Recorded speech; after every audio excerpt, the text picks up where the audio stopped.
I feel like if we start having these very closed communities, yes, it solves one problem of us not necessarily previously being allowed to celebrate our history and talk about our achievements and talk about the positive experiences that we have. But it stops us from sharing it with other people that perhaps also need to hear it to breed a bigger degree of tolerance and a bigger degree of community in a wider sense.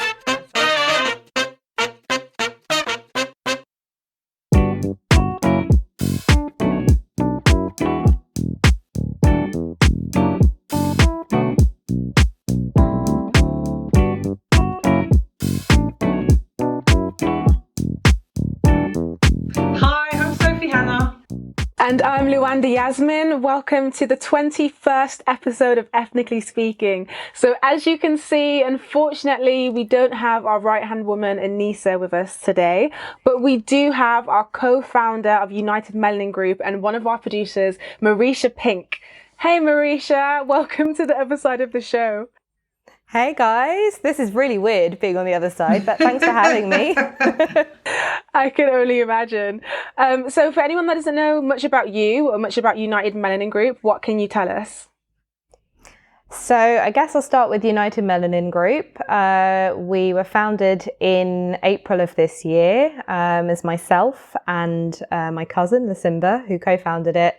And we're basically a media company for the modern age, trying to promote opportunities for people from the highly melanated communities. So we do that by creating content such as this amazing show with you amazing ladies, and creating opportunities, creating platforms, creating opportunities to network so that collectively we can increase our visibility and increase our capacity for storytelling and sharing our experiences as told by us rather than for us. And then when I'm not doing that, I'm also a self-published fiction author. So I've written 2 books. I am perpetually writing the 3rd. I'm hoping it will see the light of day at some point. And I'm also trying to start a loose leaf tea brand that has a big sustainable element in it. So enough to keep me busy during lockdown, basically. Nice, that's amazing.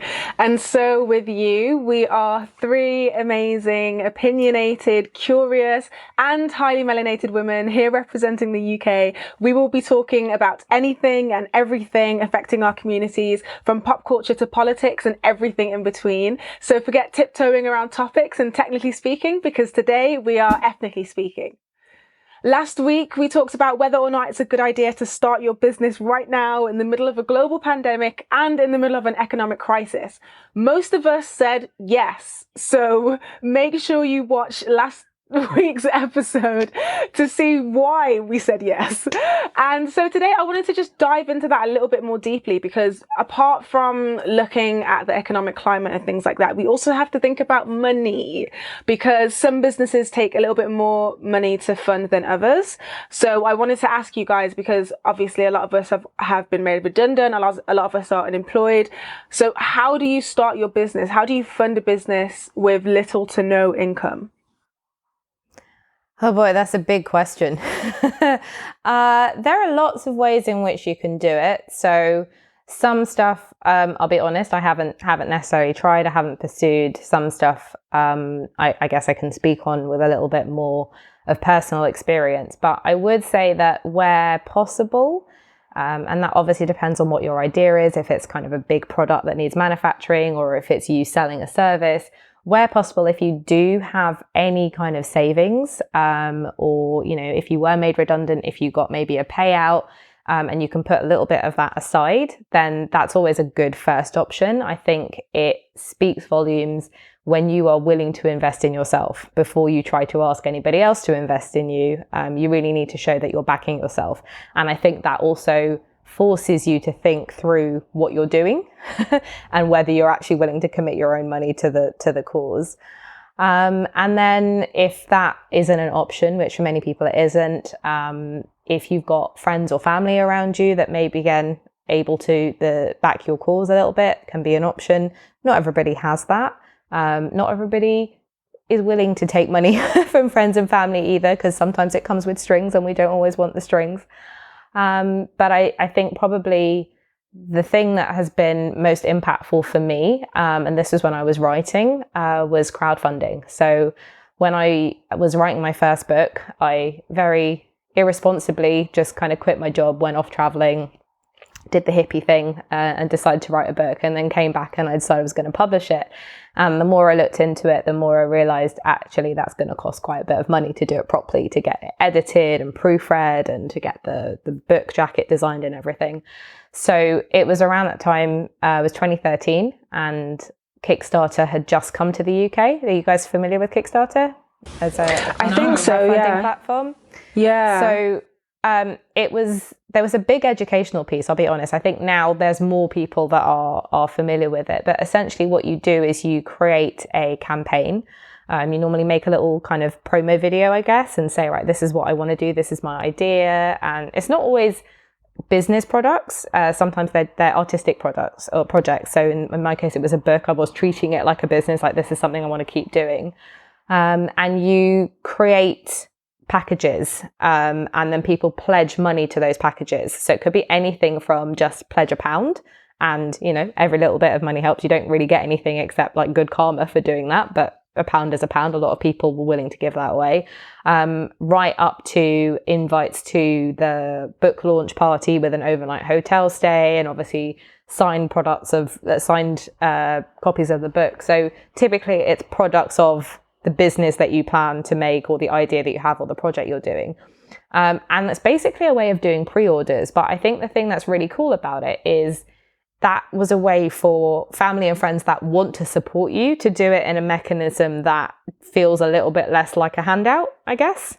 And then you've got all of the users on the platform itself. And I think the ratio is something like 70-30, so probably like 70% of the donations that you get will come from people that you know, and the other 30% just come from complete strangers. Like I had, it was really random. I had this guy who's a chef who'd been imprisoned for fraud in the US, who just like backed the campaign and wrote me. I know, right? It was really, really random. Okay. So you get all kinds of weird and wonderful people, but you can then basically see the pledges going up, and then the more people see that a project's got a good amount of pledge towards a goal, then it's encouraging, like, okay, this looks like it's going to meet its target. But what's really cool about it is the funding is all or nothing, so you really have nothing to lose, right? Because if you think about something like I don't know, if someone's making a watch. I think I bought a watch on Kickstarter once, and they need a minimum amount to do a minimum manufacturing run. If you don't hit that amount of the target, then the project doesn't get funded and nobody's money gets taken. So, and you can exceed your target, and then you can add like bonus levels and stuff like that. So it's pretty cool in that way, because it gives a good mechanism for people to pledge money, but they don't actually part with the money unless the project goal is met. And then it's incumbent upon you to deliver against that. But I think it's a same as doing like pre-sales. And so for me, I raised just shy, I think, of £6,000, which was amazing, because then that allowed me to pay to have the book done properly, to pay for it to be edited, to be proofread and stuff, and make sure you're putting out your best work. So there's other like crowdfunding type platforms where you exchange, instead of just like sort of monetary pledges, it's actually in exchange for shares and equity in the company. And obviously for something much bigger that's got bigger, I guess, aspirations, then that might also be an option. But those are the things I think for me put you at in the least amount of debt up front, I guess, because everything is pledging towards like a future goal, or you're relying on savings that you already had. There's obviously ways to fund things if you go into loans and things like that. Well, I think that's when I was looking at this online, and it was talking about, I think it was Forbes was talking about this article of how to raise the money, and they're saying that's one of the big things is not piling on a lot of debt before you even see a return, because so many companies, or when people step out, I don't want to say there's so much competition, but we don't realize how difficult it is to get something off the ground. Like someone starts a restaurant, you're like, great, I'll go and have some food, but you don't realize like all the money that they've pumped into it. And I just really like that social media or things like crowdfunding or peer-to-peer funding, which is people going to people who have money and shopping their idea, and then people will give money to those ideas and help them to get off the ground. It's just becoming more accessible in the 21st century. And I really like that it's allowing people to be more entrepreneurial, because I think before, without social media, it's very difficult to find those people to connect to, or to connect with your uncle or aunt in Australia who wants to support your book, but you might not have the means to do it. So I think that's really cool. Yeah, I feel the same way. I think for people starting a business, I think they have to just kind of make sure they're in it for the long haul, because I think sometimes we get this kind of glamorized version of an entrepreneur presented to us, and we see someone who is financially stable, we see someone who is in power, we see someone who has control, and we might think, yeah, I want that. But what we don't see most of the time is all of the graft that it took to get there. Like, we don't see all of the failed ideas. We don't see all of the failed businesses before they made the one that we know of, you know? So I think people trying to invest in their business should maybe understand that it's going to be a couple of years of the small money that you might earn from it going back into the business before it's going to be a certain a certain source of income, or even like excess income or anything like that. So I'm with you guys in like the Kickstarters and the crowdfunding and all that stuff, because I think that something works for everyone. For me, I would have to probably just get another job, because I'm the kind of person that if I want to do something, I'll just save for it, because I just want to spend my money on it. Like, the idea of being in debt like really bothers me and really freaks me out. So I hope that I never have to be in debt. But sometimes there are other people who are really comfortable with that idea. Like, when they run out of money and they're like, okay, well, I'll just take this loan, and they're really comfortable with that. They don't mind paying back. They don't mind paying back interest. But those kind of things just scare me a little bit too much. So I'm on the side of, even right now, I would, I'd deliver boxes for Amazon. I'd stock shelves at Tesco's just so that I could live comfortably and also fund my my business idea at the same time. So do you mean all debt? Like mortgage, student loan, or is it just all debt? You're going to stay away from all debt? All of it. Okay. Yes. I think it's definitely something to be mindful of. I think the difference between there's different types of debt. So when you do the Kickstarter, for example, you have to think through, how much money do I actually need? What am I going to use it for? Because you have to put all of that on your campaign page. You have to be really transparent. Otherwise, nobody's going to back your project. You have to think through, okay, even if I have all these, in this case, it was books. I have all these books and I'm going to sign them. How much is it going to cost me to ship them? How much is it going to cost me if I to ship a book to Australia, because I've got a backer in Australia? So it forces you to think through the mechanics of it and think that you're spending. And I think what you're saying is really important, but I think it comes because people don't think through and plan. Most businesses don't have a profit for a very, very long time. So it's a little bit, these kind of, I guess, get rich quick schemes that people, or, these side hustles that people think, oh, I just need to make a product, make a little site, run a Facebook ad, and then magically next, I'm going to wake up in the morning and there's going to be £10,000 in my bank account. I'm not going to say it doesn't happen, because I'm sure it does, but those are the exception and not the rule. Actually, it takes a lot of hard work, a lot of planning to have financial sustainability while you're not making any money, and to then have that foresight. You're not meant to be really taking money out of your business, including a salary. Most people that start their businesses don't take a salary to begin with, because that's just how it goes. And so you have to rely on funding from somewhere else. And I think the other thing that is really great that you were saying is that crowdfunding or like equity crowdfunding, where you give away a bit of a share in your business, or peer-to-peer lending, is much more accessible than many other traditional forms of finance. So when you start looking at, I guess, bigger ventures, like, and getting angel investors, which is kind of people who've got a lot of money who want to put into projects, or whole funds and venture capitalists and stuff, it's such a tight network. It's so very difficult to break into, and it's not impossible, but it is difficult to break into. And when, as I understand it, I've never tried to pitch for it, but from people that I know, it's very difficult first to get in the room. But second of all, when people are assessing an idea, they're assessing the idea as much as they're assessing the person that wants to execute it. And so we've spoken many times on this show before about the difficulties that we have as highly melanated people. If you look statistically, and I don't have hard numbers to quote at you, but these, they're quite easily found facts. Women underfunded as business leaders. If you look at the statistics, people from highly melanated communities underfunded.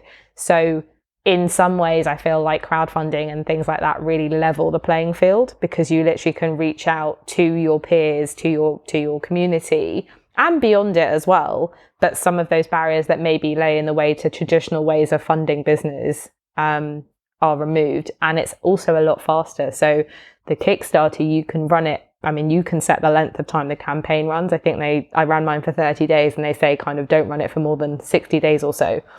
And they say typically within the first 15 days, I think within the first 2 weeks, most projects are funded. And if they're not funded by that point, they're unlikely to fund all the way. But that means, from deciding you're going to do the campaign, it took a couple of weeks to get it ready. You could have, in 6 weeks, you could have the money basically and be getting on with what you're doing. Whereas to try and put together pitch presentations, even just, like I said, trying to get those appointments and then getting in and doing rounds and rounds and rounds and rounds of presentations and meeting this board of directors and this investor and this person and still not coming away with nothing feels like a lot of hard work to me, that is possibly for such little reward when there's so much inherent risk involved in business anyway. And I was reading on prowess.org.uk, and it was talking about if you then have a fear of all this money that you need to find. Because like you said, I've seen people do crowdfunding online or GoFundMe, and literally it's been up for months and they're not raising the money that they need. And prowess.org.uk was talking about trying to leverage on the skills that you have that you can use to create your own product. So for example, if you do knitting or crocheting, or you offer admin services, or you fix things and you're a carpenter, skills that you can use to put online that might not need a lot of financial input at the beginning, because basically you are the product to a certain extent. And it made me think of Kira by London. I don't know if you guys know her. She's on Instagram, and I think she had a really interesting story. She's a fitness instructor. And she said when the first lockdown happened, none of her clients wanted to train with her online. They were just kind of like, no, if it's not in the gym, they'll take a pass. So what she started to do was use her Instagram, and every day she would do 1 hour free of workouts at midday. And then after about 2 weeks of doing it for free, she said she's going to do a short subscription for like £15, and she'll do one workout every day for 7 days. She didn't know how successful it was going to be, and she got like 9,000 people signed up to the subscription. I am one of them. And I've done the math. It's over like £100,000 every single month that she's getting from it. And I thought that was a really cool way to kind of leverage on the skills that you have and use something like a pandemic to say, how can I use what I currently have, but think outside the box? But I think also what Marisha was saying and what Lawanda was saying in terms of then it still doesn't mean that everything's home and dry, because she's now had to make sure that her product or her fitness can actually be different from other people, because since she did it, there are so many people who are copycatting off of it. So she's now had to bring it in, merchandise, and have 16 trainers online, and she's doing this and she's doing that. And she actually said it's actually quite exhausting. So I think that's something that I would say to people starting their own business, because my mum started her own business, and no one works as hard as you do when it's your business. Like, you give everything to this thing. So yeah, just be mindful of that. And yeah, hopefully it's successful, because I think so many of the things that we see now were started by people who had an idea and decided to run with it. I think if you don't know, you're never gonna I think if you don't know, if you don't try, you're never gonna know. And something like, is it Kira London, did you say her name is? Yeah.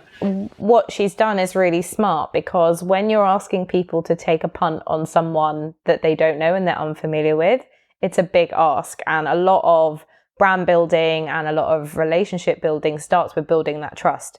So by having that, I'm going to offer you something for free. Here's a taster that doesn't essentially really cost you that much money, especially if it's in a en masse like that.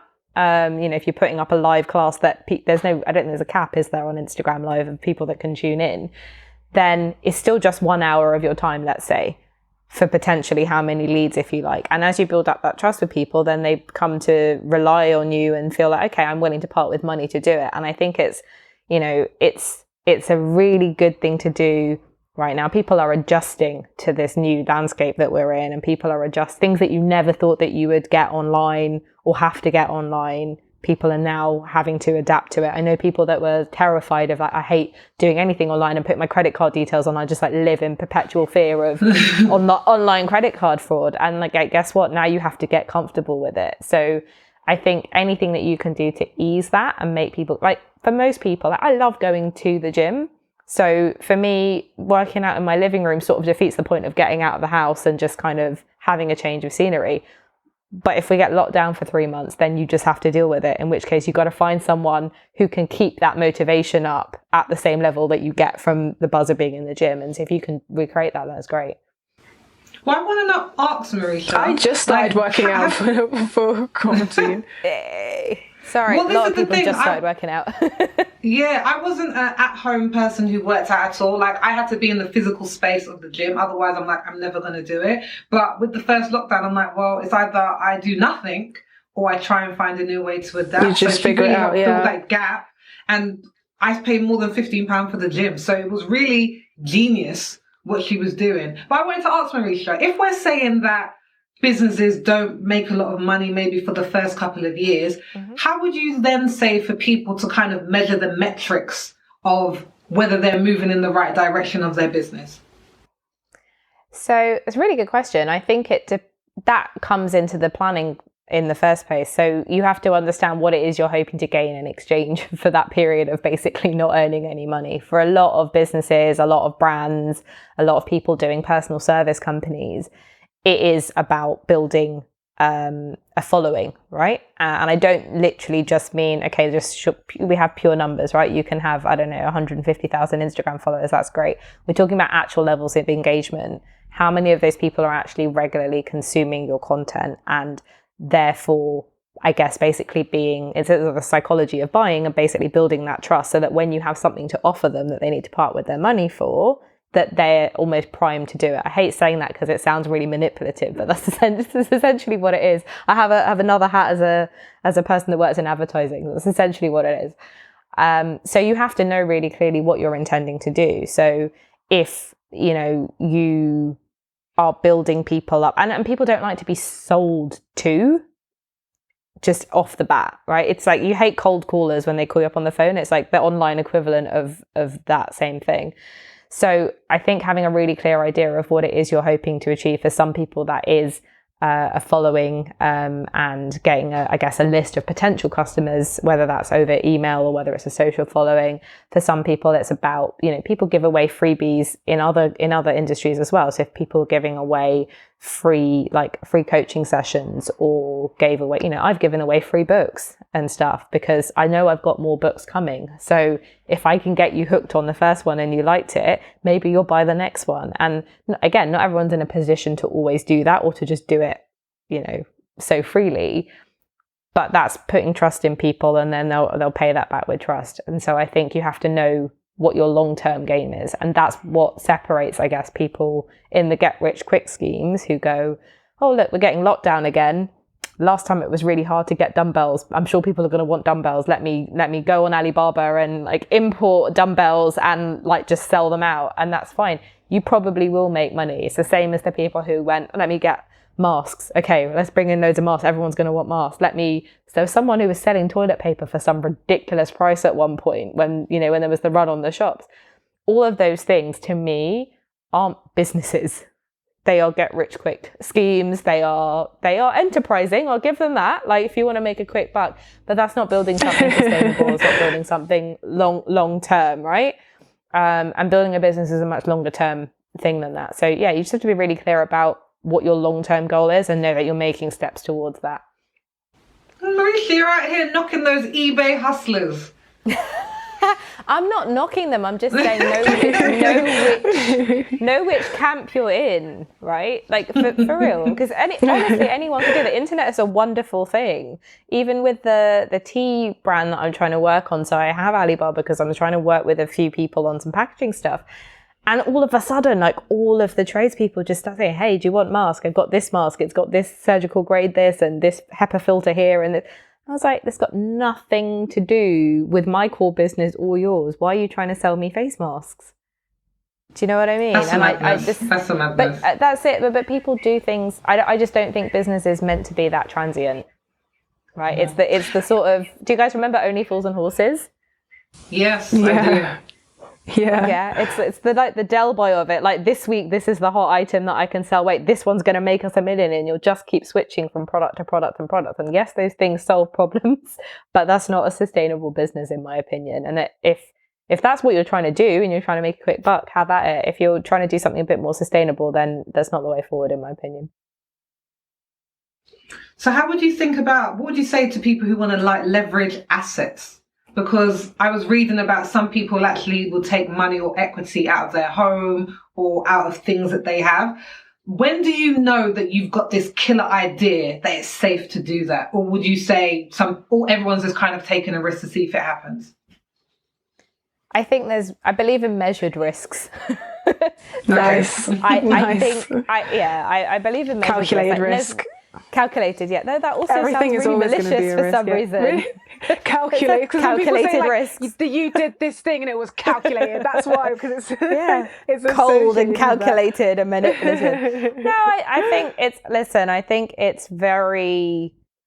First of all, you have to be in a position to do that, right? So you have to be in a position where you have a house, an apartment, a expensive car, I don't know, jewelry that you can pawn, whatever it might be. You have to be in a position where you're asset rich and cash poor that you can do that. I think I would be willing to do it again if there was a plan. So if I had looked at it and gone to Luanda's earlier point about just people just kind of taking the money and getting themselves into debt without really thinking about, okay, well, what is the actual cost of this? Because it's not just what I borrowed, it's what I borrowed plus the interest over what period of time. What impact might that have on any other lending I need or any other finance I may need for anything else that's actually really critical to life that isn't my business. So yes, okay, you can take money out of your house, or I don't know how it works with other assets. I'm just using the house because that seems like the most obvious one.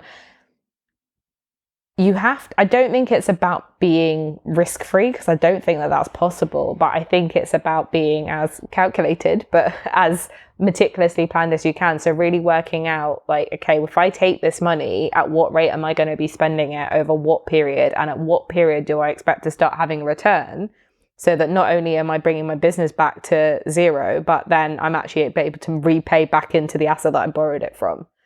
And I don't think enough people will do that. And I think perhaps if you do something like a startup loan or any other kind of specific business funding, they'll ask you all those questions and they'll go through it with you. They'll make you have a cash flow forecast. They'll make you have a financial plan. So you have to do some of that thinking. When you have asset finance, they just want to, typically they want to know that you've got another source of income, usually, to actually be able to pay it back, or it's just coming out of your property and you can make your payments or whatever it would be. So I don't think the checks are as rigorous as to the validity of your business idea. And so I would probably go quite a way down the line of, I guess, product testing, whether that was kind of in, like I said, a free capacity, just giving away a few freebies, doing a few trial sessions to just see what the appetite is like, and include in some of that some discussion around pricing. So I think last year I did a 2-day tea tasting workshop where I got people to try the first wave of the teas for Leaf and Latte, which is the tea company I'm working on. And it was amazing because it was about the tea and the quality of the tea, but we also talked about things like packaging, and we talked about how much are you willing to spend? What are you willing to spend if you go to have a cup of tea outside versus tea that you buy to have in the home? And lots of things that I guess were assumptions on my part, some of them were correct, but there was a lot of them I was like, oh, I'd never thought about it like that. And the psychology of what drives that behavior and understanding that helps you to make better decisions. So I would want to go through a process like that before I then basically put my house on the line. Because if that goes, the business doesn't work out and the roof goes from over your head, you're in a very poor position, I think. Well, this feels like at COVID, we're really giving people a chance to COVID's going to give people a real chance to be innovative and just know that there is a lot of funding streams out there if they want it, which is good to know. So speaking of our work life, it is said that most people spend a third of our lives at work. And of course, it's only natural that we're going to be making friends in the process. But once you're in a position that is lower than the friend that you make or higher than the friend that you make in the company that you work for, how does that work? So do you think that you can be friends with your colleagues outside of work? And how does it change with the dynamic if it's like a family-run business? I think for me, I'm very much lean towards the side of being friendly rather than friends with the people that you work with, because I just feel there's just something in me. For a lot of people at work, I just don't trust them. I'm not going to lie to you. And I don't mean that in a bad way, but I mean to trust them in order to let them in my life, because I feel like most people are there to work and to make their life secure and aren't at the workplace to try and make really, really good friends with people. If it happens, I'm not going to block it. But I think in general, I'd rather prefer to keep the lines very distinct so that there isn't really any confusion if something difficult comes up. That's just me. None of your work friends got invited to your wedding then? No, a lot of people from work got invited to my wedding because these are people that I'd worked with for like 4 years, and it's a very small office. So it was like only a handful of people. So that would have been bad mind. Like, oh, there's only 6 of us, but I don't have space for you. So no, like I said, I'm very friendly with the people at work. But for me, friends is some next level thing. You're the person I'm going to call when I'm down and out and I'm crying because I'm heartbroken or things aren't going right in my life. That's a friend to me. So I can be very friendly with people at work and chat and talk and keep up to date. But in terms of being like a friend, that's a very serious word for me. Yeah, no, I feel that energy 100%. And I think a lot of people get confused with me because I'm very sociable, like very sociable. I'm very friendly, like very talkative. I'm the type of person that, you know, I make friends with people on public transport and stuff, you know. So I think for me, I've seen so many, in terms of the difference in position, I've seen so many people abuse their power in social situations outside of work. And I just try to stay a little bit mindful of that because it makes me uncomfortable and I don't like to play those games. And so what I mean by that is, like, I've seen managers order people around in a social setting where people are supposed to be like letting their hair down and it's got nothing to do with work.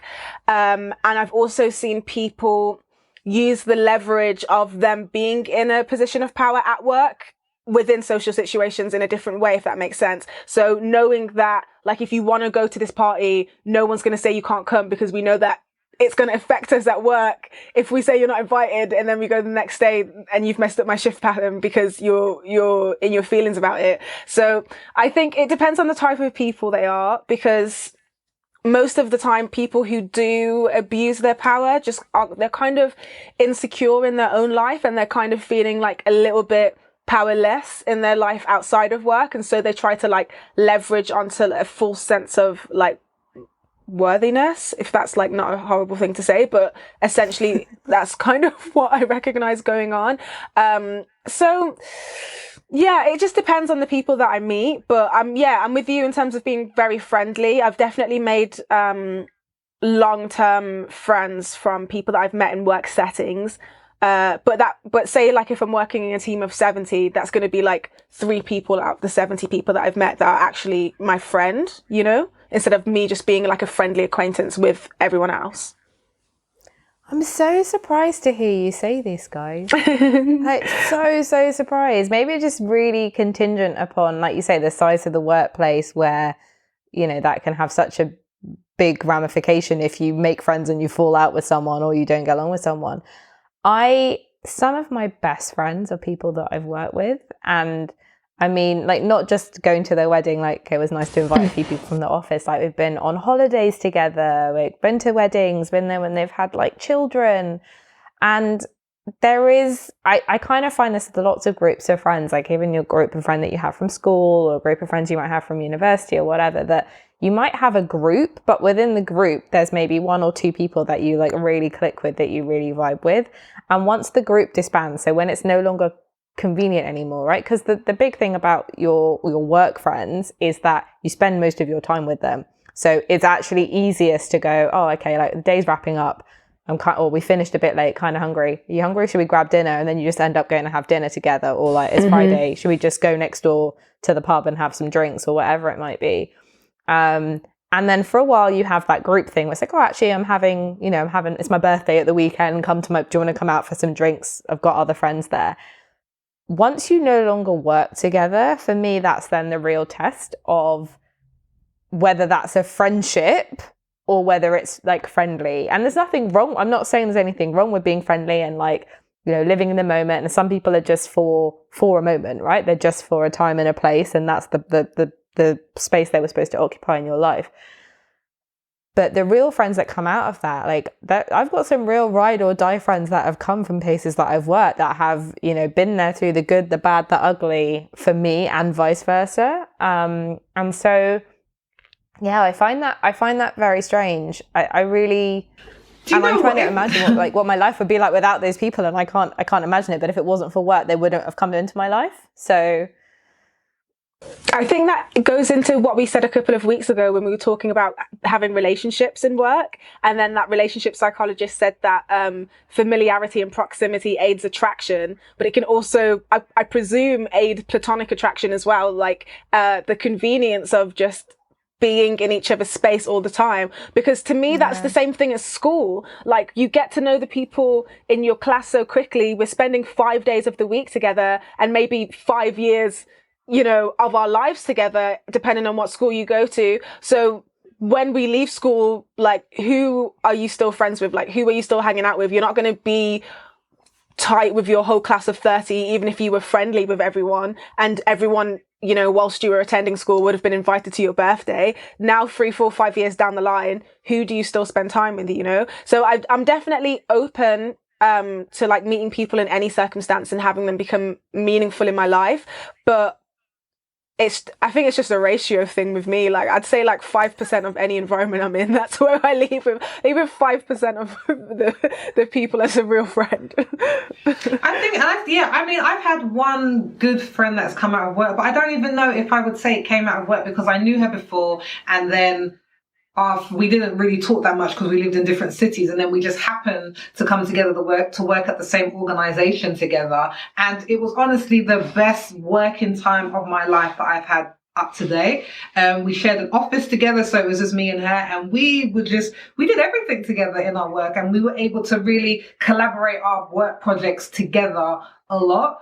So that was a really great experience. But when she left the organization, honestly, I didn't realize how much of my job I loved because she was a part of it. And I think that was a really difficult thing. I had to learn to have this kind of new environment at work, but I wouldn't be closed off to that if it came again. I know that I just had some bad experiences because, have you ever been at a workplace where there's kind of like friendship cliques?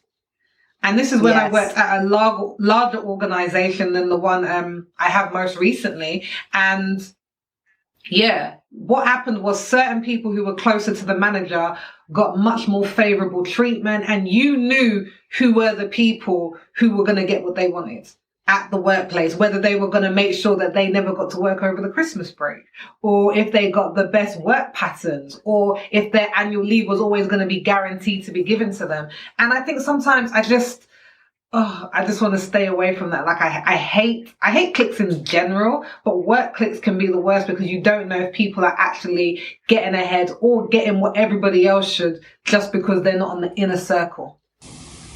Yeah, for sure. I've seen it so many times, and for me, I just feel like, because I kind of separate my like creative work from the work that I use to fund my creative work. And so I think I've been very privileged in the sense that when I go into these jobs that aren't creative, I'm literally just going there to earn money. And so I don't have to play these games to try and get to the supervisor or try and get to the manager, because I'm literally just turning up to do the work, enjoy myself whilst I work, obviously, but then go home. So I feel like a lot of people, the reason why these kind of things happen, like cliques and not knowing like who has your back and things like that, is because people have an agenda and they have a reason to get ahead.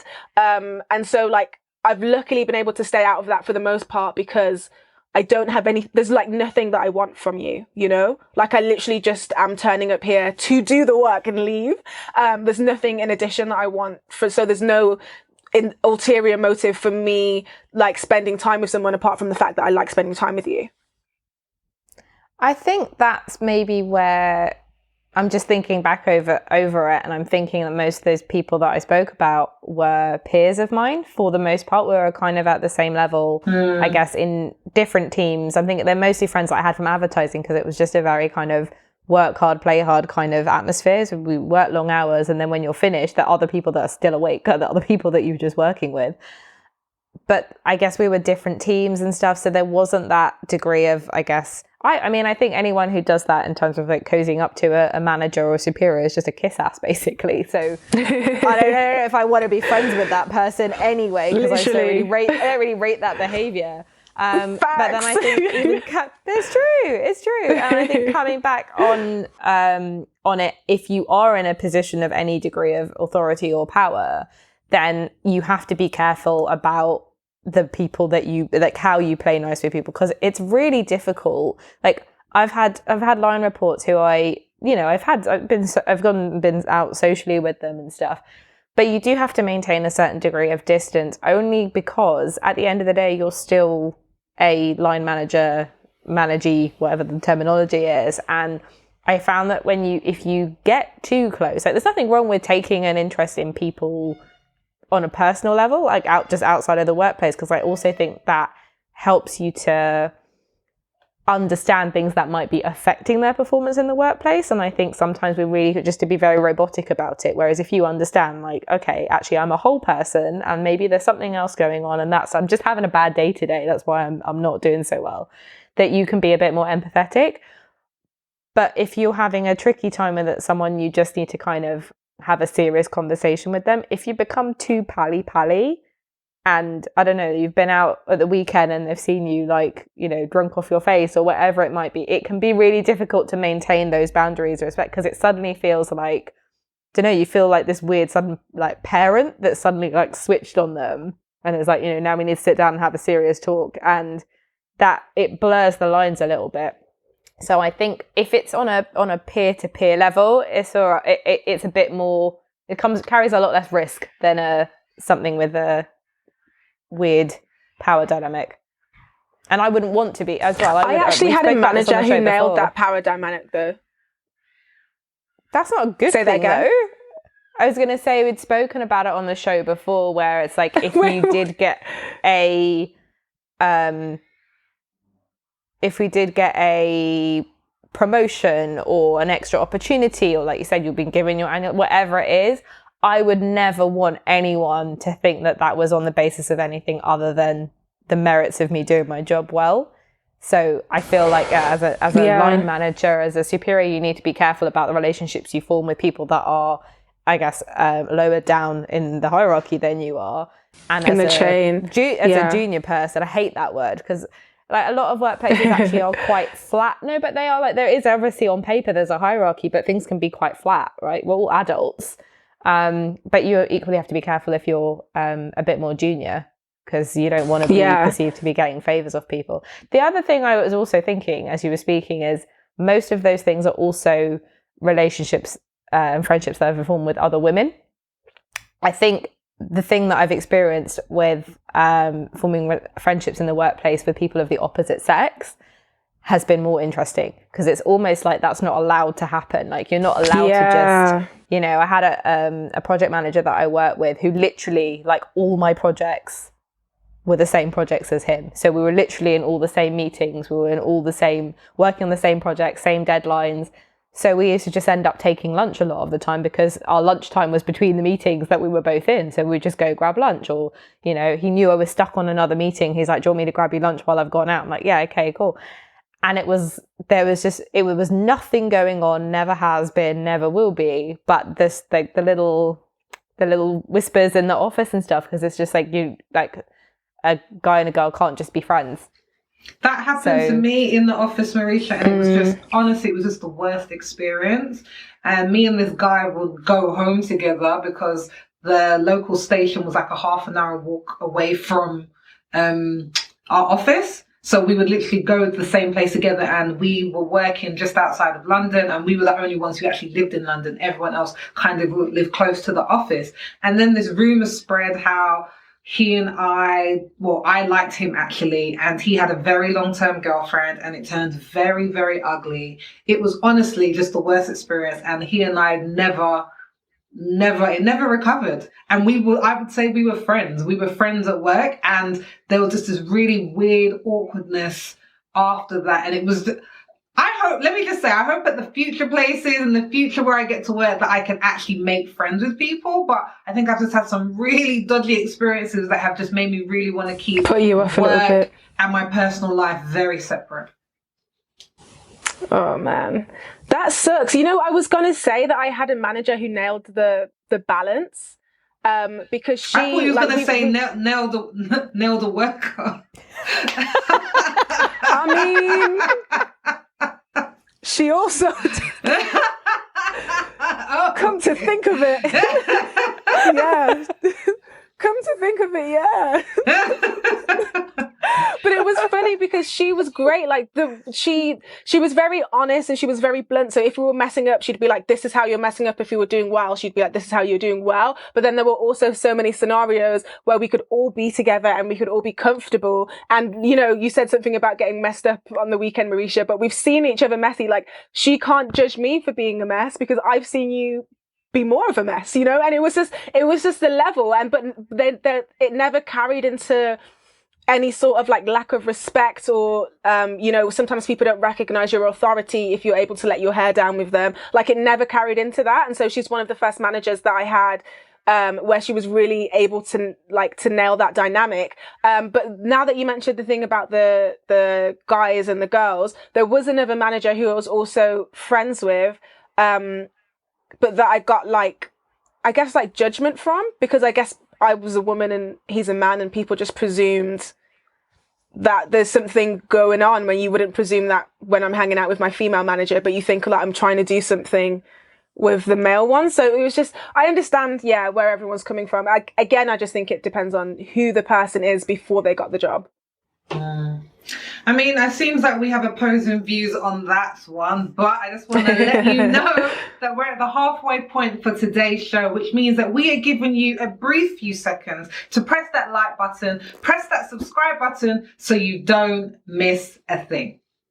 So we first talked about ways to fund your business, and then whether you should be friends with the people that you work with. But now I wanted to talk about both of those, about working with friends and people that you know. So I know you've heard of 40 acres and a mule, which was the promise that was made to former slaves in the USA. Now, this promise was the first systematic attempt to provide reparations to Black people living under slavery. But the order was overturned in 1865, and it forced people to give back land in Georgia, South Carolina, and on the Florida coastline to planters who had originally owned it. But now, in 2020, it seems that we are turning things around.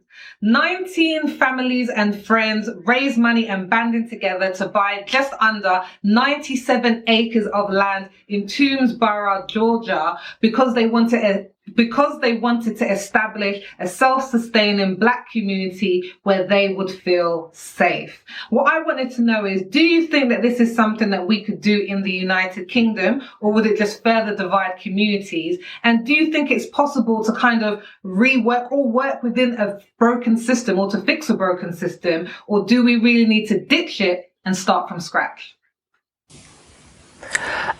Firstly, I just want to say, last week we talked about Black history and the erasure of necessary Black history, and how we need it to be in school curriculums. And not only that, but we need it to be common knowledge for everyone, not just the Black community. And so looking at the whole 40 acres and a mule thing and how what the families are doing now in 2020, in the 19th century, like in the 1800s, there were towns, like Black-owned towns for Black people, by Black people. And this is the kind of thing that is not common knowledge. This is just like a snippet of the type of history that we should all know. And before this, I'd heard of Black Wall Street, but I didn't know any details about it. And of course, it was nothing that I learned in school. It was just information that I happened upon in my later years. So that's just a side note in terms of whether we should try and fix the system or ditch and start a new one. I say either or both. Do either or do both.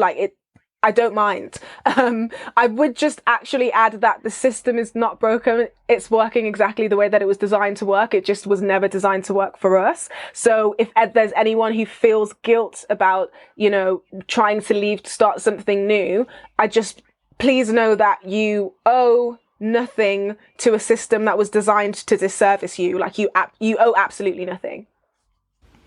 I think the key thing to add on to the idea of that they were Black-owned towns, I mean, I would probably dispute not whether we need to know about it, but I guess being in Britain, it's not really our history the way that it is America's.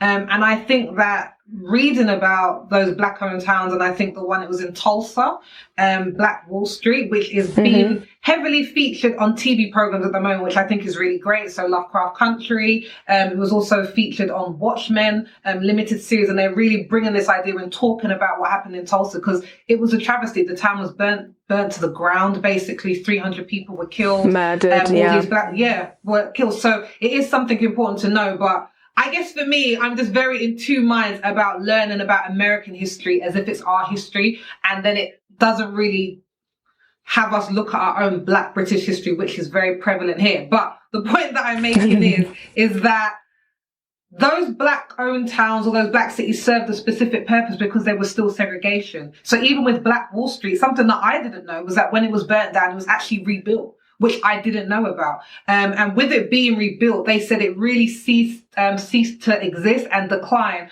when segregation ended after the Civil Rights Movement in the 1960s, because they were formed a specific purpose. So I really wonder at them this collective trying to recreate that, and whether that's really the way forwards. Now, they're not saying that they want to be exclusively Black. I want to make that very clear. They're saying that it's going to be predominantly, and they're going to really focus on having like Black law enforcement, Black police officers, Black political systems, but all are welcome. But I don't know about creating a town because I just wonder if that's segregation again. That's the kind of question that I have. But I want to hear what you guys think about that. Can see Lawanda itching to say something. Go on. Yeah. Go on. And then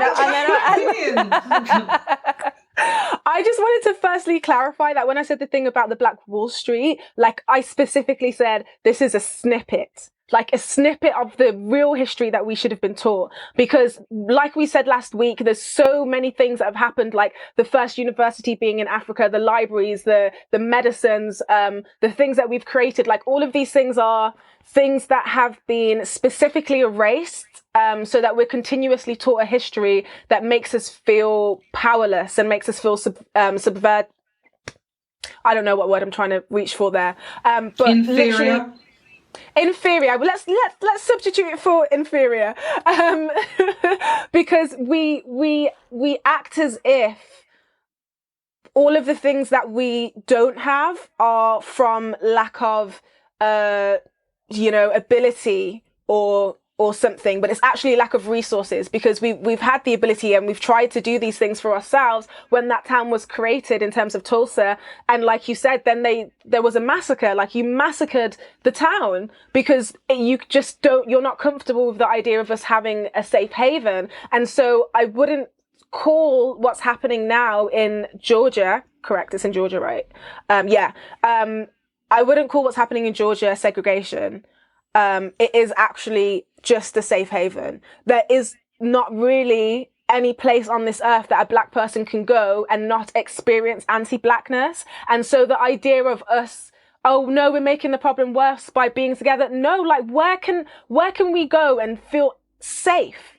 Where? Like, name a place on this earth that we can actually go and feel safe. I'm going to come in on that one. And I think that's what is very, and for me, I'm not saying it is segregation. I'm just saying it, like, if we're saying we're going to go off and be by ourselves to a certain extent and kind of create our own city and town, I just wonder about how that works for eradicating a problem that we can only eradicate together. I don't even know if it's possible for us to eradicate in our lifetime. I don't think it is, because these wars of systematic racism are big and they are deep rooted over centuries. But I think living away from other people, from other races, I don't know if that's what I thought. And I think what you were saying in terms of anti-blackness and where can we go, there are places where there's plenty black people and they're the people who are living there and they're in power and it's predominantly them in the country. Like, it's not the content. But I'm saying, if you're saying that, where can we go in the Western world? Yes. But I don't think we can say that there are places that where it's predominantly anti-blackness as we would have here. Like, it's obviously going to be seen in other places, but there are other places where it's just normal to be black and it's not frowned upon. And I've been to those places and it is a completely different experience. It really is. But I think we need to be careful in saying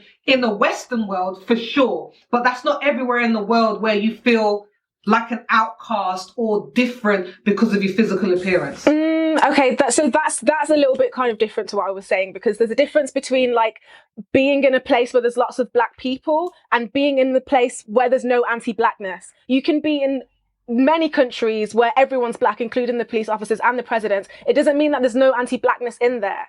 Like, you creating something from scratch. The woman said, we don't intend it to be exclusively black, but we absolutely intend it to be pro-black. What nation on this planet Earth has been created with the intention for it to be pro-black? And I'm not talking about the amount of black people in the room. I'm talking about every system, every country, every government has been colonized to an extent where there's anti-blackness in every single community, including our own black communities. So I don't say I need to walk down the streets and just see loads of brothers and sisters. That's fine with me. I can go to areas in my hometown right now and do that. I'm talking about a mindset and I'm talking about a systematic change. And that doesn't exist right now. So for us to kind of look at people who are trying to create it and say that we're not really fixing the problem, how are we not?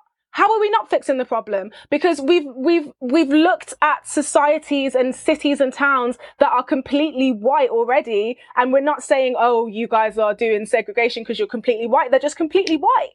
And that's why I said do either or do both. Like, if you want to try and create a new system within the one that we already exist in, I believe in that. That's fine. And like you said, it might not be something that we see in our lifetime. But if you also want to have your own land and start something from scratch, and this is why I always, whenever we talk about issues, I always come from the opinion of tearing it down and starting again. Like, how many times are we going to try and work with something that's broken before we start something new? And that's why I talk about abolishing the police. And that's why I'm like, yeah, you want to create the Freedom Georgia Initiative? Go and do that. Go and have a safe haven where we've actually created it to be safe for us and not just happened upon a place where there's lots of black people, created something to be safe for black people. That's the difference. I think we're just going to have to agree to disagree on this in certain areas, because I honestly think some of the things that you're saying, I disagree. Marisha, what do you think? Because you're our guest speaker. What do you think? Weigh in on this one. Oh, how I feel so privileged. I'm probably somewhere a little bit between the two. So I think, coming back to what Sophie said about not confusing, but looking at the American perspective on Black history and Black experience is different from the UK experience. There's obviously overlap, there's obviously similarities. I remember being very, very vividly being on holiday in Florida, and we went to stay with some friends, and it wasn't even late at night, it was just dark, so I don't know, it was like 9 o'clock at night. I have a younger brother, and he and my friend that we were staying with were just racing each other up and down the street, right? They're just playing. In the middle of one of the races, my brother's shoe came off, his trainer came off. And he finished the race and he got to the end of the street, and then a car turned around the corner, right? And my brother, he was so young. I don't even, like, I don't know, maybe 7, maybe 7, maybe 8. So in his youth and his naivety and his unawareness of the world, saw this car around the corner, thought, oh no, like this car's going to come and drive over my brand new Nikes with trainers, and started running back down the street to get it. And my friend and his next door neighbor, so the friend is black, next door neighbor was Indian, started screaming at him, going, stop running, because you see black boy running down the street at night by himself in a residential neighborhood. Something's going to happen to you. They're going to ask questions later. And that was really my first experience of how, like, nothing happened. It was actually a police car. It was actually a policeman lives like on their block. So he kind of knew me, slowed down, was like, what are you guys doing? Had a chat with them.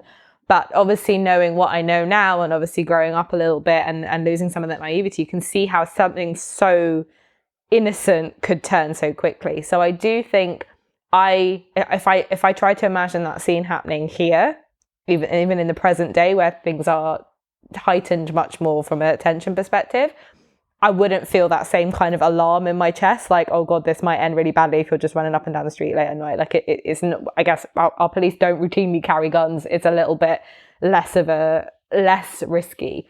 So I think that's the first thing. We are looking at very, very different, like you literally just can't walk down the street minding your business and feel safe, and that everyone has a right to feel safe. I think it exists to a certain extent. That's not orchestrated in the way that the Freedom Georgia initiative is. So even if you take London as a whole, or like Greater London, which is where I live, where I'm based, when you have immigrants or first generation, second generation, etc., people tend to gravitate towards familiarity and building communities. So if you look at the whole of London, or actually lots of parts of the UK, and there are very distinct areas and very distinct pockets where you will find a large population of the Afro-Caribbean community, a large population of the Indian people, and people feel safer and they feel more comfortable in that. And I think that's a natural tendency to gravitate towards things that are a shared and familiar experience. So I don't think there's anything wrong with that. I don't think that we need to police that, or that needs to stop. And I think that offers a degree of sanctuary and safety. I think in the UK, though, doing something like the Freedom Georgia thing and deliberately going, you could absolutely do it, but deliberately buying up land and trying to kind of, I guess, enforce like community rules and community projects and stuff like that, I think I'm kind of with Sophie that I think that it might actually breed a bigger problem. So I don't, yes, the system is broken. The system was never designed to fit us. But do I think that further segregating, whatever word you want to use, or something's going to work? I don't think so. And I think the reason I think back to that, and I like very simple examples. So they talked about having like schools and stuff in this thing. And yes, absolutely, we need to have a better representation of Black history in the school curriculum. But I went to a non-denominational school, people from lots of different cultures. All my school friends are from all over the place. And I learned so much by being in that environment. And I learned a lot, but they learned a lot as well. And I think that's where a lot of our open-mindedness and our tolerance and a bigger worldview comes from. I feel like if we start having these very closed communities, yes, it solves one problem of us not necessarily previously being allowed to celebrate our history and talk about our achievements and talk about the positive experiences that we have. But it stops us from sharing it with other people that perhaps also need to hear it to breed a bigger degree of tolerance and a bigger degree of community in a wider sense. And so I think that would be my worry about kind of segregating stuff, and especially from like such a young age when things can get ingrained. If all you only ever see, like I remember going to across the road from our house where I grew up as a Jewish family, and I used to play with their daughter. She was the same age as me. And then one day her mum said, do you want to stay for tea? And we stayed for tea, and she had a younger sister. And the little sister literally halfway through tea went, why is your skin black? And I remember seeing the mother literally like spat out her tea, was like, oh my God, mother, shut up. Like, oh my God, you're mortified. I'm going to send this kid back across the road and she's going to never send my daughter here to play again. But that's because she, they were a lovely Jewish family. The parts of the neighborhood had a lot of a big Jewish community. She spent a lot of time going to a Jewish nursery, a Jewish school, going to synagogue at the weekends. She just didn't really see anything outside of that and didn't understand it. And then there's no one around her on a day-to-day basis that she can ask about these curiosities. So if a black girl comes to tea, then she's gonna be like, hey, I've been saving up my questions. I've been watching you from the window. Like, how come your skin is different to mine? Like, what's going on here? But that was like a really lovely moment. And I gave like a very sort of basic answer, which was just, well, you've seen my mum and dad, and you've seen, that my mum is Indian, my dad is Jamaican. And I said, and you've seen your mum and dad. I said, so you get that from your mum and dad. And we just left it at that. But I just think the segregation of stuff will stop opportunities like that, because then there's no need for you to go outside of the community. And that would be my worry about introducing it in the UK. I think it might solve part of a problem, but it breeds a bigger problem. I mean, I think that there's so much more to be said on this topic, and maybe, as Luanda was saying, segregation isn't maybe the right word. I know I was saying that, but I understand it can bring up ideas of like apartheid or what went on in America. I was just trying to think of a word that meant, separating yourself from. But I really think that what they're doing, putting your money behind your idea, as we talked about in the first issue that we talked about, is a powerful thing. But I guess I'm just wondering how it looks and how it breeds unity across all, because I think for me, that's the end goal of getting rid of racism. But like I said, we could talk about this a lot. And I also want to talk about some other women who are putting some money behind their dreams. There are women who paid over £1,200 for a money and manifesting course, which they paid to an Instagram life coach who offered them this program, but they were very unhappy with the results because they said they didn't get the wealth and success that they were hoping or were promised. It makes me want to ask you guys, do you think that you can manifest success? And is it something you can be paid or you can pay to be taught how to do? And what do we think about these social media life coaches? Are they the real thing, or is it just a big con? I was trying so hard not to laugh. It's £1,200. I mean, it's a madness. I'm not going to lie to you. If I have to pay you £1,200 for wealth and success, something is going wrong here. Well, it's whose wealth and success are you manifesting, I think, is the bigger question here. Like, round up a couple of people paying you £1,200, you quid too. No, I mean, listen, I think, first of all, I think that's a ludicrous amount of money to pay. I will say that I do believe in the notion of manifestation and of manifesting things and positive affirmations and positive thinking. I think we spoke about it a little bit on the episode last week.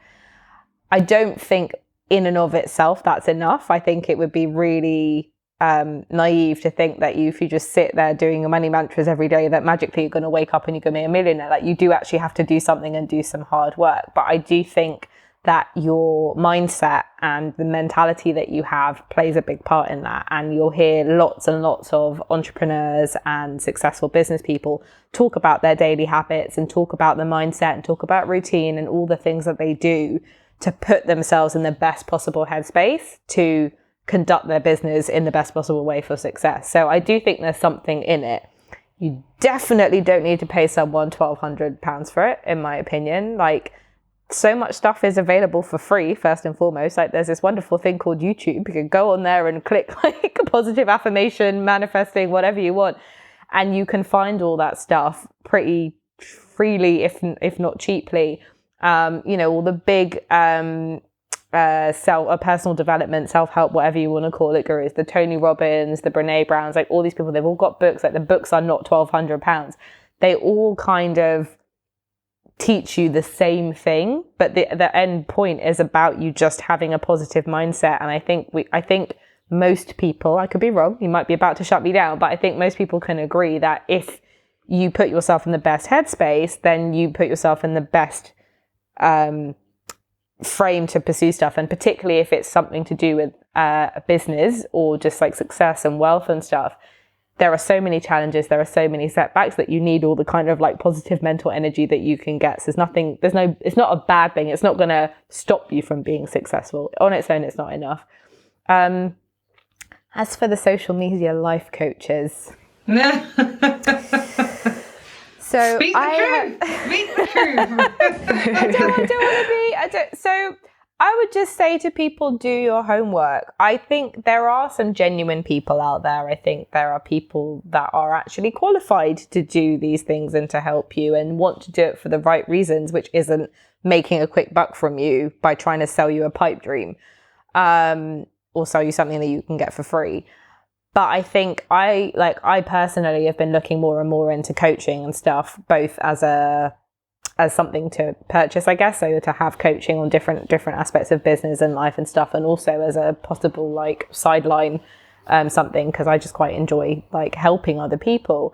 And it's a bit of a minefield. So you don't need a qualification, basically. Like anybody, I could go tonight and throw up an Instagram and make some pretty posts with some nice aspirational quotes and make a little website and, you know, get my next door neighbor to give me a little testimonial. Like you actually need surprisingly little to get up and running and look legitimate. So I guess all I would say is that in order to distinguish between those people who are a bit of a con and a bit of a hack and don't really know what they're doing, try to look for some degree of qualification or education, or ask to speak to someone. Don't even just look at the testimony, like the quotes that they put, or like the videos that they put that literally, like I said, could be their next door neighbor, their cousin, their mum, whoever it is. Actually ask to speak to one of their clients before you part with your money. That's the only thing I would say. I guess for me, I'm not sure if I'm really here for manifestation, to be honest. I feel that a lot of it is common sense. So I think definitely what you're saying, Marisha, thinking positively, because I'm someone, I can definitely tend towards worrying and thinking negatively about situations. And it's only since being with my husband, who is very positive, and it's kind of like being in that environment.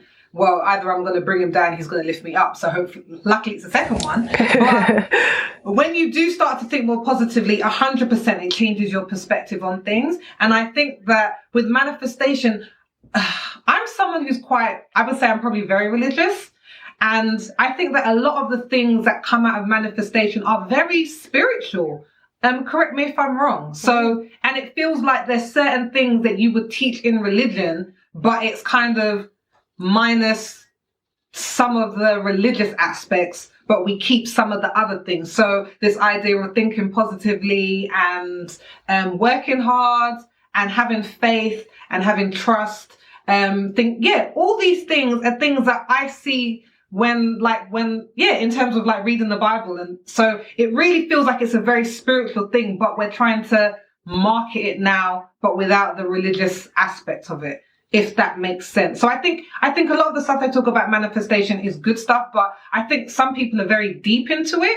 And when it starts talking about, start to think the feelings of what you would think if you were there. And saying some people write the check because you're going to cash it one day, or go and swim in the swimming pool that you know is going to be yours one day. That stuff for me, I'm just like, I don't know.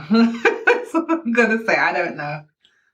See, it's interesting what you just said about spirituality, because I consider myself a spiritual person, and I recognize that it is, okay, so for me, like if I was to talk about my spirituality, I feel like I'd probably be more on a level with a religious person than I would be with an atheist. Like when I, like when I start to get, when I start to talk about it, I think I'm going to be more understood by a person who is religious rather than a person who believes in nothing at all. But I'm here for manifestation. I was going to say manifestation. I'm going to say I'm here for the money. I'm here for the money of manifestation. No, I'm here for manifestation. But the difference with me is I feel like the things that are taught online, they miss a lot of things out, I think. And I think if you are someone who believes in the law of attraction, and you believe in the ability of your intentions and all of those things, you have to understand it well-roundedly. And I think sometimes, especially when we see examples like this, like that woman was asking for people to pay £199 per month. And like Marisha said, like, I can put together a slideshow if that's what people are paying for. So maybe you should. Maybe that's your business idea, Luanda. Does it need a lot of cash to start up? Just to know that. Well, I do give great If advice. you guys don't know, Marisha is like presentation number one. She's gonna do a sick PowerPoint, and Marisha, you need to start that side hustle of £199 a month. You can teach for sure. She's got gifts galore. The actual slideshows. You need to teach people how to make them. Like, that's your business. Like, I'll show you how to be like me. I will get your power on point. Okay, I'm done. Yeah, no, I was going to say there's a lot of aspects that people miss out. So for me, I feel like probably the two biggest ones that people ignore is like, firstly, everything is everything, and secondly, gratitude. So when I say everything is everything, I strongly believe that every living thing on this planet, if it's a human or an animal or an insect or a biotic living organism, everything is connected. And I feel like as a human race, we've become so desensitized to that connection and to harming that connection, because it in turn harms ourselves. And so sometimes people might pay attention to what they want, but they don't pay attention to how they're treating people. And all of this comes into play. And on the flip side, again, there's gratitude, where you might be paying attention to what you want, but sometimes it can make you ungrateful for the things that you have. So if you want a new car and then you're getting in your car every day and you're thinking to yourself how much you hate your car and you're annoyed and all of those things, like, I don't think that's the recipe for receiving. But if you were to go into your car every day, even if you want a different one, and just be grateful that you can drive to work and that you can be comfortable and you can listen to the radio, you can put on the central heating, you can put on the heating in the car and things like that. You don't have to walk miles, or you don't have to get public transport or anything like that. Then I think that sets you up in a better space. So I think those two things, amongst others, are things that are left out of it a lot of the time, which is why people are kind of like not really like enthusiastic to take it seriously, because people don't really have a well-rounded understanding of what it actually means and what we can actually affect in our lives, whilst we're being grateful for the things that we have, and whilst we're treating everything on the planet, including the planet itself, well, you know?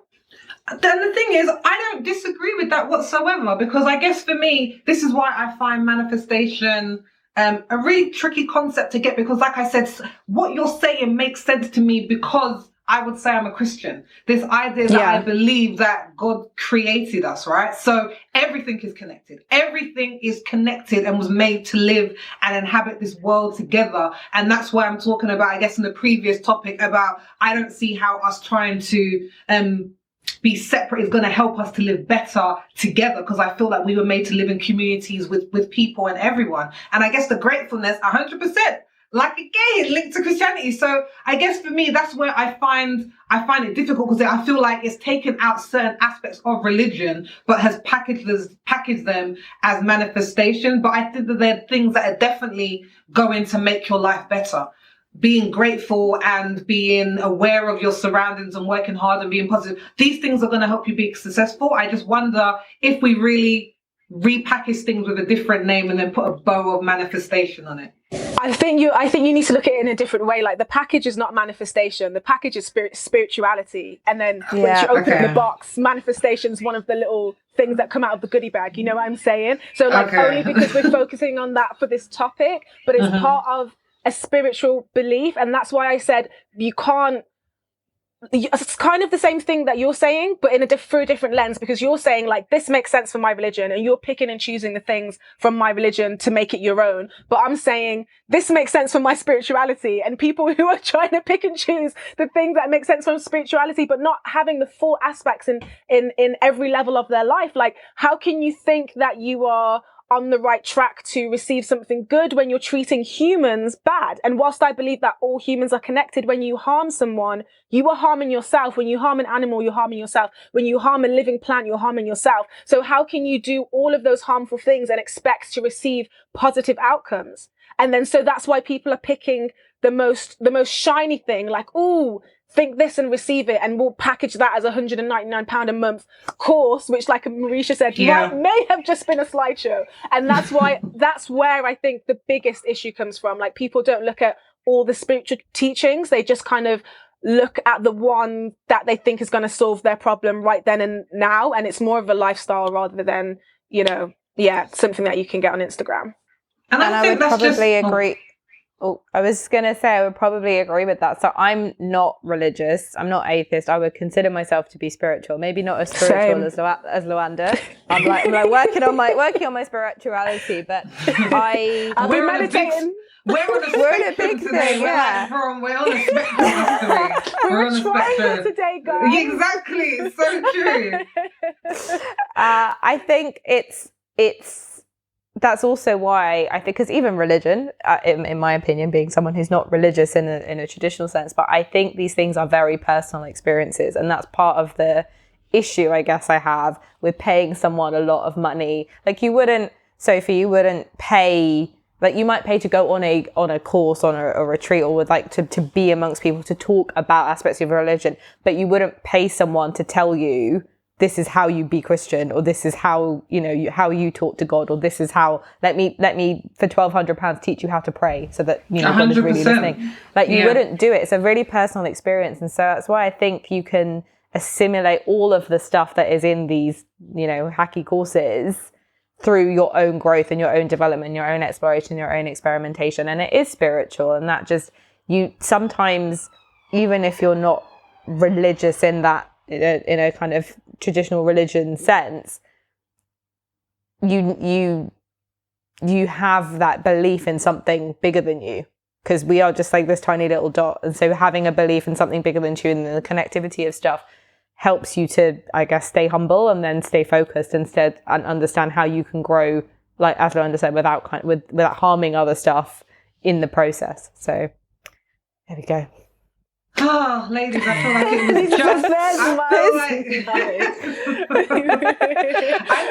just. I feel like we have just been getting started. I'm not gonna lie, but we're actually at the end of another episode. So I want to tell you, thank you for watching and listening to another episode of Ethnically Speaking. We've loved every minute of it. We hope you have too. And if you have, don't forget to give us a thumbs up. But help us to keep the conversation going. We want to know what your thoughts are. Do you believe in these lifestyle coaches online? Do you think that they're the real deal? Please let us know your answers down below in the comments. And if you want even more from us, don't forget to subscribe to our email list for access to extra Ethnic, which is a special segment for our Ride or Die fans, which is exclusively available via email, and the link for that will also be in the description. I, of course, have to take a moment to say thank you to our fabulous guest, Marisha Pink, who joined us today. She mentions that she's written some books, and if you want to go and see them and buy them, head on over to marishapink.com. She also mentioned this brand new tea business that she's going to be launching, which she kept from us, so we're very excited to know about it too. And if you want to know more about that and get 20% off your first order, head on over to leafandlatte.com and follow her on Instagram, and the handle is @leafandlatteco. If you want a summary of everything we've been talking about today, head on over to unitedmelaningroup.com/ES021. The link will be in the description. If you've been watching us on YouTube, don't forget to subscribe to our channel and hit that notification bell so you don't miss a thing. We're going to be seeing you again the same time next week, but with the current new lockdown in effect, don't forget to wash your hands, wear a mask, keep your distance, and as always, stay safe.